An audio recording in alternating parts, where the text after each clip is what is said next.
I've worked as a lighthouse keeper all my life.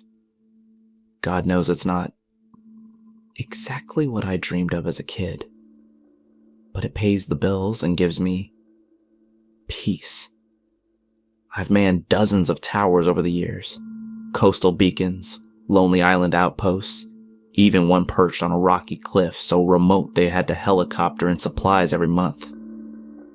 Places that get eerily, hauntingly quiet when the fog rolls in, where the job is mostly turning dials and making sure the light stays on. Nothing glamorous, no. But I found comfort in the solitude, the predictable routine. So when I saw the listing for Widow's Point Lighthouse, I thought I'd hit the jackpot. I really did. An old stone tower on a remote stretch of coastline, recently renovated after sitting vacant for years. The posting was brief but promising. Experienced keeper needed for 3-month winter rotation. Competitive pay, immediate start. The salary was better than anything I'd seen in a decade. The duties seemed straightforward. Maintain the light, log weather conditions, perform basic repairs. Just one tower, one stretch of coast. I imagined spending my days reading in the keeper's quarters while watching ships pass safely in the distance. Easy. Money. That's what I thought. I applied the same day. Got a call back within the hour. The woman on the other end introduced herself as Ms. Hammond, representative for the Maritime Heritage Trust. Her voice was sharp, professional. She said they were desperate for someone with my experience and asked if I could interview that afternoon. I was between assignments, so I agreed. The lighthouse wasn't far. About an hour's drive up the coast.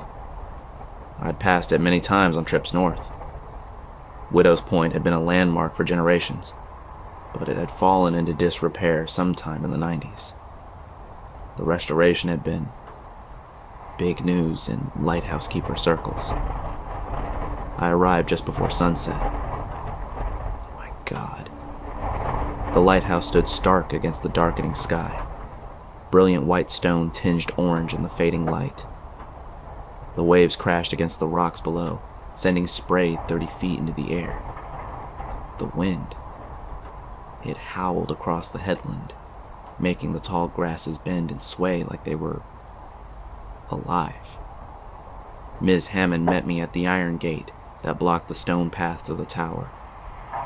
She was older than her voice suggested, gray-streaked hair pulled back tight, dressed in a severe black coat. Her handshake was brief, her smile perfunctory. "You made good time, Mr. Wells," she said, unlocking the gate. "We should hurry. It's not wise to be outside after dark." That struck me as odd, strange, wrong. Lighthouse keepers frequently work in darkness. It's part of the job. But I followed without comment as she led me up the winding path to the keeper's house, a small stone cottage attached to the base of the tower. The interview was brief, just checking boxes. 15 years experience, all seasonal rotations. She nodded as though confirming information she already knew. Familiar with automated systems and manual backups? Comfortable with isolation? She ran through my duties, maintain the light, monitor weather conditions, report any ships in distress, keep detailed logs. Standard fare, nothing I hadn't done before. Then she added, her voice dropping to almost a whisper, "There are some peculiarities about Widow's Point. Nothing you can't handle, I'm sure." Before I could ask what she meant, she slid a thin folder across the table. "The previous keeper left instructions. Please read them thoroughly tonight." Then she looked up and asked, "Can you start immediately?" "Tonight?" I hesitated. No transition period, no proper handover, not even time to collect my things from the motel. But the pay was extraordinary, and something about the urgency in her voice made it hard to refuse. I suppose I could, I said. Relief washed over her face. Excellent. The pantry is fully stocked. All equipment is operational. The former keeper's belongings have been removed. She stood abruptly, handed me a ring of heavy iron keys, and walked to the door. I'll send someone with your personal items tomorrow. Do not leave the Lighthouse grounds after sunset. Do not allow anyone inside after dark, regardless of circumstances. And Mr. Wells? She paused, her eyes suddenly intense. Keep the light burning, no matter what you hear. Before I could respond, she was gone, hurrying down the path toward her car. I watched from the window as she drove away, wheels kicking up gravel. The sun had dipped below the horizon, painting the sky blood red. I spent the next hour exploring my new home. The keeper's quarters were small but comfortable. Bedroom, bathroom, kitchen, and a cozy sitting area with a wood-burning stove. The tower itself rose directly from the back of the house, accessed through a heavy wooden door. Everything smelled of fresh paint and new furniture, belying the structure's age.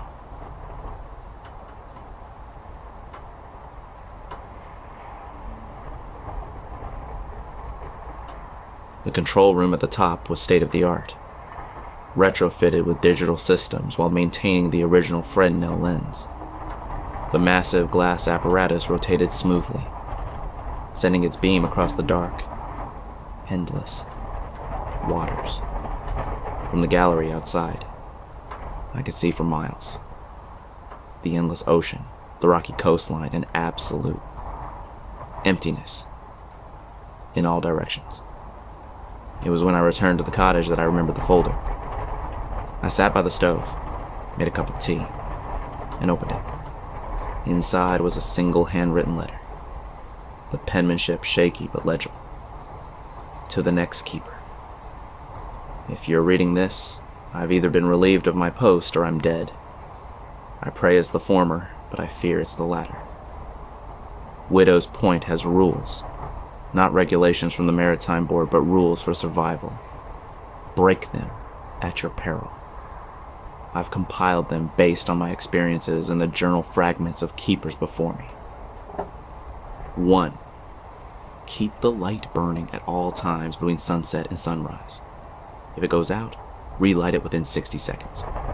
No exceptions. 2. Do not look at the ocean for more than 30 seconds continuously after midnight. If you feel compelled to stare, step away from all windows immediately. 3. The radio will sometimes pick up voices. Do not respond, no matter how urgent they sound. Log the time and content of each message, but never acknowledge them. 4. If you hear knocking on the tower door, verify through the peephole that it's human before opening. If you see nothing, or something that looks almost human, secure all entrances and proceed to the highest level of the tower until sunrise. 5. Between 3 a.m. and 3:30 a.m., remain in the keeper's quarters. Do not enter the tower. Do not look outside. If you hear something climbing the tower steps during this time, cover your ears. 6. There's a locked room in the basement. The key is not on your ring. Do not attempt to open it, even in an emergency. 7. If you see lights on the water that don't correspond to any vessel on your radar, record their position, but do not signal to them. 8. Keep a daily log of all unusual occurrences. If you notice the same event repeating 3 nights in a row, contact the mainland immediately and request evacuation. 9. If you find yourself writing words you don't remember writing, or if your logbook contains entries not in your handwriting, burn the page immediately and replace the logbook. 10. If you wake to find seawater on the floor, but no signs of flooding or open windows, leave the lighthouse at first light. Do not return. I don't expect you to understand or believe these rules yet. I didn't either, but I've witnessed things at Widow's Point that have no natural explanation. The Trust knows about the phenomena. They will neither confirm nor deny their existence if questioned. Each keeper must learn the truth alone. May God have mercy on your soul. Samuel Hayes, Keeper. I stared at the letter for a long time, trying to decide if it was an elaborate prank. Lighthouse keepers are known for their dark humor, for hazing newcomers with ghost stories and tall tales. But something about the handwriting, the way it trembled and pressed deep into the paper, gave me pause. I put the letter back in the folder and tried to dismiss it. I'd worked some of the most remote lighthouses in the country and had never encountered anything supernatural. Just the wind, the waves, and the occasional loneliness-induced paranoia. This would be no different. That first night passed uneventfully. I checked the light hourly, logged weather conditions, and slept soundly in the comfortable bed. No mysterious knocks, no voices on the radio, no compulsion to stare at the ocean. Part of me felt disappointed, having worked up a delicious fear from the letter. The next day, a young man from the Trust delivered my belongings as promised. He couldn't have been more than 20, nervous and eager to leave. He practically tossed my suitcase at the door. "Aren't you coming in?" I asked. "I just made coffee." He shook his head, already backing toward his truck. "Can't stay. Ms. Hammond says I need to be back before dark." "Is there something I should know about this place?" I pressed. The young man glanced at the lighthouse, then back at me. "They don't tell us much, sir. Just that no keepers lasted a full rotation in 15 years. He drove off before I could ask anything more, leaving me with that unsettling thought. No keeper had lasted 3 months in 15 years. I'd signed on for a difficult job before, but never one with that kind of turnover. I spent the day inspecting equipment, cleaning lenses, and organizing supplies. The work was familiar, comforting in its mundanity. By the time evening arrived, I'd nearly forgotten the strange letter and the delivery boy's cryptic comment. Then, as darkness fell, the wind picked up. Not the usual coastal gusts, but a persistent moaning howl that seemed to circle the tower like something alive. The temperature dropped sharply. My breath fogged in front of me as I climbed the steps to light the beacon. The control room was freezing when I arrived, much colder than it had been earlier. Frost had formed on the inside of the windows, impossible given the heating system's efficiency. I checked the thermometer. 28 degrees Fahrenheit. Inside, I activated the light, watching as the massive lens began its rotation. The beam cut through the darkness, sweeping across the churning waters below. Everything was functioning normally despite the cold. Then I heard it. A voice so faint I nearly missed it beneath the wind. It came from the radio on the console, which I hadn't turned on. "Help us!" Static crackled, sinking fast. More static. "Can you see our lights?" I froze, Hayes' warning ringing in my ears. "The radio will sometimes pick up voices. Do not respond." I moved closer, listening. The voice sounded genuine, desperate, a ship in trouble. I'd received distress calls before. This was my job. But when I checked the radar, there was nothing. No vessels within 20 miles of the lighthouse. The voice came again, clearer now. "Please respond. We can see your light. We're coming toward you." I reached for the transmitter, then stopped myself. I glanced at the ocean and scanned the horizon. There, in the distance, a cluster of lights bobbed on the water, moving steadily toward the point. My hand hovered over the radio. The rule said not to respond, but my training, my entire career, was built on responding to ships in distress. The lights drew closer, and I squinted to make out the vessel's shape. Something was wrong. The lights weren't arranged like any ship I'd seen. They were scattered in a vague oval, pulsing with a sickly yellow glow, and they were moving too fast against the heavy waves, as though unaffected by the water. "We're almost there," the voice said, no static now. "Open the door for us when we arrive." A chill ran down my spine that had nothing to do with the temperature. I backed away from the radio and checked the radar again. Still empty. I recalled Hayes's 7th rule. If you see lights on the water that don't correspond to any vessel on your radar, record their position but do not signal to them. I logged the coordinates and time in the official logbook, hands trembling slightly. Then I descended to the keeper's quarters, locked the door behind me, and tried to calm my racing heart. The wind grew stronger as the night progressed, howling around the tower like a living thing. I checked the light every hour as required, careful not to look too long at the ocean.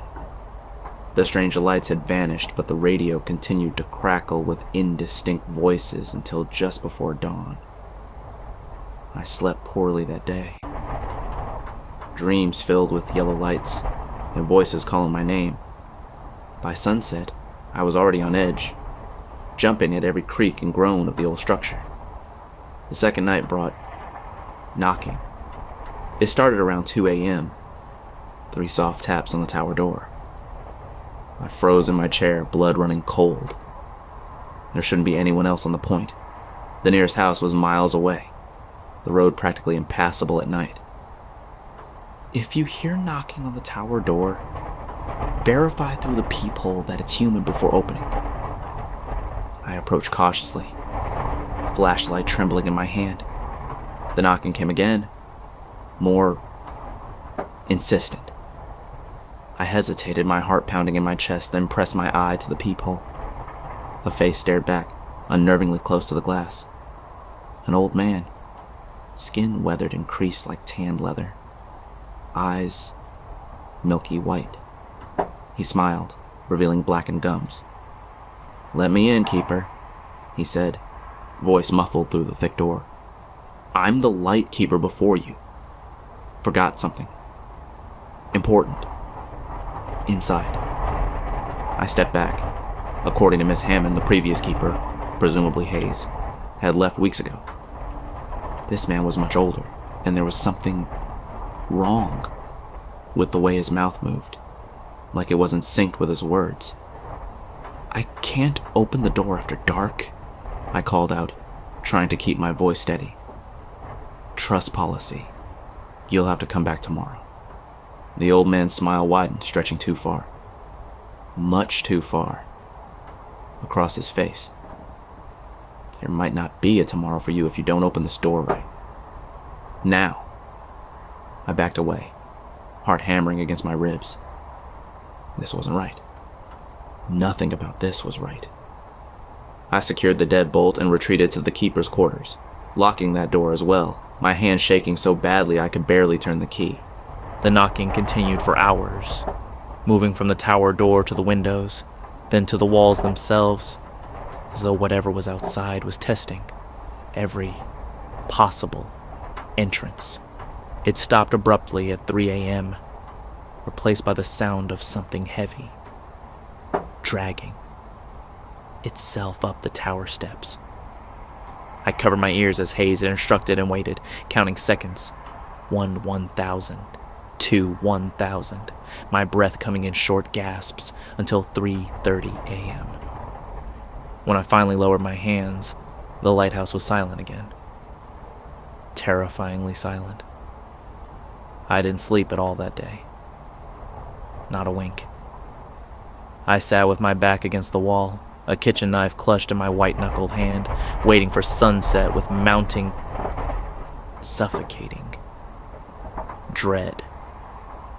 The third night was the worst. Dear God, it was the worst. The temperature inside dropped to near freezing again, my breath hanging in clouds before my face. The radio crackled to life without being touched, spilling out a jumble of voices, some pleading, some angry, some speaking languages I couldn't recognize.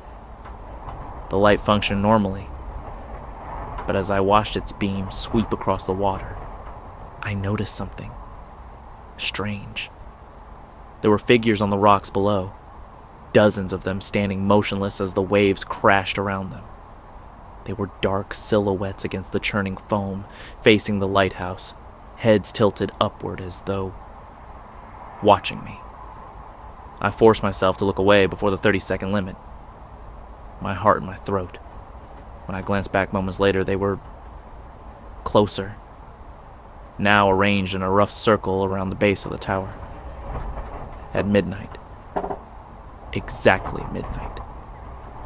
My logbook flipped open by itself, pages turning rapidly until it stopped at a blank sheet. A pencil rolled across the desk of its own accord. I watched, paralyzed, frozen in absolute terror as invisible fingers began to write. He lied to you. There is no Samuel Hayes.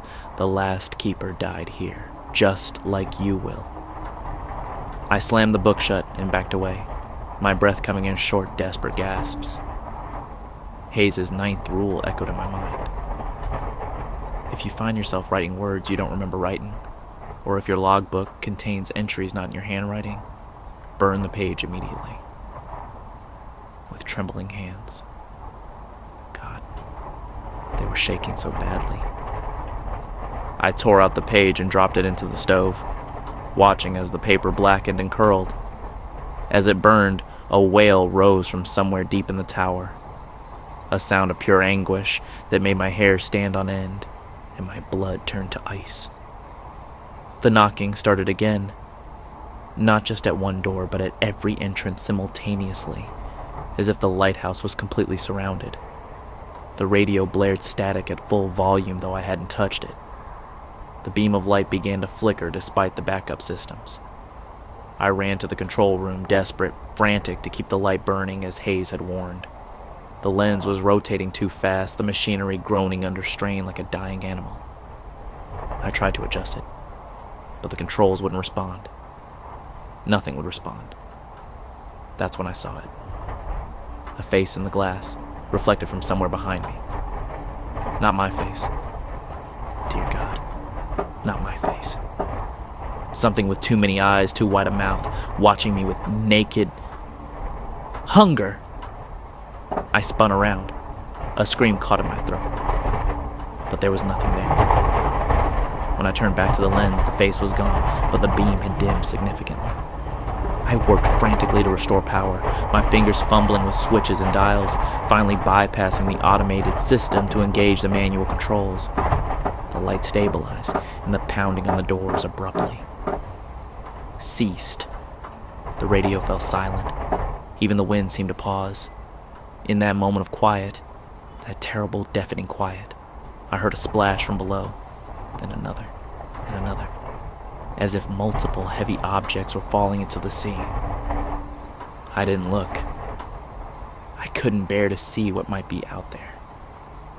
I spent the remainder of the night huddled in the control room, keeping the light burning, counting minutes, seconds, heartbeats, until dawn. When the first gray light of morning finally broke over the horizon, I collapsed in exhaustion, my body giving out completely. I woke to the sound of my phone ringing. It was Ms. Hammond. "Mr. Wells," she said without preamble, "how are you finding Widow's Point?" Her tone was casual, as if she were inquiring about the weather. I wanted to scream at her, to demand explanations for the nightmare I just endured. Instead, I heard myself say, "It's been interesting." "I'm sure it has," she replied, and I could hear the knowing in her voice. "Many keepers find the first few nights challenging. It will get easier if you follow the guidance provided. The previous keeper's letter, I said. Hayes. She paused. There was no Samuel Hayes, Mr. Wells. The last keeper left no letter. My blood ran cold. Then who? Whatever you read, she interrupted. Whatever instructions you found, they weren't left by any living person. But that doesn't mean you shouldn't follow them. I glanced at the folder on the table, still containing the letter I'd read 3 nights ago. What is this place, Ms. Hammond? What happens here? Widow's Point has always been a threshold, she said after a long silence. A place where the barrier between worlds thins. The lighthouse was built not just to guide ships, but to keep something at bay. The light doesn't just shine out to sea, Mr. Wells. It keeps darkness from coming ashore. I can't stay here, I said. Not after what I've seen.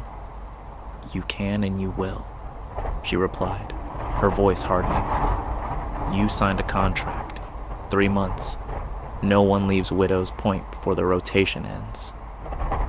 She softened slightly. Besides, where would you go? They've already found you. They. Check your logbook, she said. The real one, in the drawer beneath the barometer. I held the phone to my ear as I walked to the control room. The drawer she mentioned was locked, but one of my keys fit. Inside was an ancient leather-bound journal, its pages yellow with age. This logbook has been maintained by every keeper since 1879, Hammond explained. Each one adds to our understanding. Each one serves their time. Turn to the last entry. I opened the book with trembling fingers, flipping to the final written page. There, in my own handwriting, was a detailed account of everything that had happened over the past 3 nights. Events I had never recorded. Below it, in different handwriting, they mark you once they see you. Once they know your face, they never forget. They follow you when you leave. They always find you. I don't understand, I whispered. You will, Hammond said. By the end of your rotation, you'll understand everything. Just keep the light burning, Mr. Wells. For all our sakes. She hung up, leaving me alone with the knowledge that I was trapped. Not just by contract or obligation, but by forces I couldn't comprehend. That was 6 weeks ago. 6 long, endless weeks. I'm still here at Widow's Point, still maintaining the light, still following the rules that appeared in Hayes' letter. A letter written by someone who never existed. Or perhaps by something that wanted me to survive long enough to serve some purpose I don't yet understand. The phenomena continue nightly, growing more intense as the full moon approaches each month. I've seen things that defy explanation. Spectral ships that sail through solid rock, figures that change shape as they circle the tower, water that flows upward, against the glass. I've learned to live with the voices, the knocking, the bone-deep cold that settles in at midnight. I've learned which entities can be ignored and which must be acknowledged with specific rituals found in the real logbook. My hands don't shake anymore when I hear them coming. What I haven't learned, what I still don't know, is whether I'll survive to the end of my rotation, or what will happen if I do. The entries from previous keepers grow increasingly erratic toward the end of their terms. Some stop abruptly. Others devolve into mad ramblings or desperate pleas for forgiveness. One thing is clear. No one leaves Widow's Point unchanged. The lighthouse marks you as surely as you maintain its light. And according to the logbook, once you've been marked, you'll always be called back. Even now, as I write this warning for whoever comes next, I can hear them, whispering just beyond the walls, tapping gentle reminders against the glass, waiting for me to slip up, to break a rule, to look too long into the darkness they inhabit. I don't know if I'm keeping the light burning to save passing ships, or to save myself, or to save the world from what waits beyond that fragile barrier of illumination, but I keep it burning. Night after night after night. 'Cause deep down, I know what happens if the darkness ever truly gets in. And God help us all if it does.